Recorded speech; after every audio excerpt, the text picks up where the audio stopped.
ஓட்ட போடு, நாட்டை எனக்கு கொடு, நாட்டை என்கிட்ட விடு.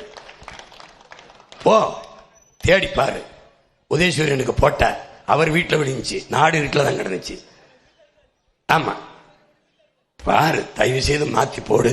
இந்த மண்ணிலே நிற்கிற என் அன்பு தங்கை, என் உயிர்க்கினிய தங்கை மரிய ஜெனிஃபர் அவர்களுக்கு நீ விவசாய சின்னத்தில் வாக்கை செலுத்தி நீ ஒரு தடவை யோசிச்சு பாரு. சீமானவன் தம்பி தங்கைகளும் கிம்லரு, மரிய ஜெனிஃபர், இந்த அவன் தங்கச்சி தம்பி இந்த சீலை, இந்த ஆட்சியர் இதெல்லாம் போகுது. இந்த பேச்சு பேசுறாளுகளை இவர்களை தூக்கி சட்டமன்றத்துக்குள்ள விட்டா என்ன ஆகுதுன்னு கற்பனை பண்ணி பாரு. இப்ப உங்க அண்ணன் போறேன், பல புலிக்குட்டிகளோட போறேன். உள்ள திராவிட நரிகள் உட்கார்ந்து இருந்து நினைக்கிறியா நீ? என்ன நடக்கும் பாரு. மாண்புமிகு பேரவைத் தலைவர் அவர்களே அப்படி நிமிர எல்லாம் எந்திரிச்சு நாங்க சட்டசபை வெளிநடப்பு செய்யறோம்.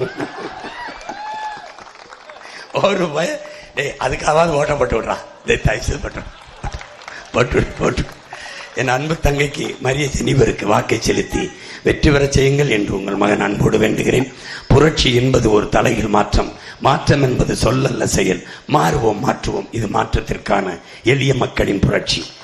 நாம் ஒரு உறுதியேற்போம். விவசாய சின்னத்திற்கு வாக்களிப்போம். வருங்கால தலைமுறைக்கு வாழ்வளிப்போம் என்கிற உறுதியை ஏற்போம்.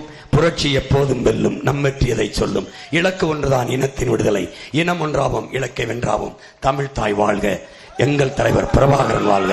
என் தங்கை மரிய ஜெனிஃபர் வெல்க, வெல்க, வெல்க. நன்றி, வணக்கம். நாம் தமிழர்.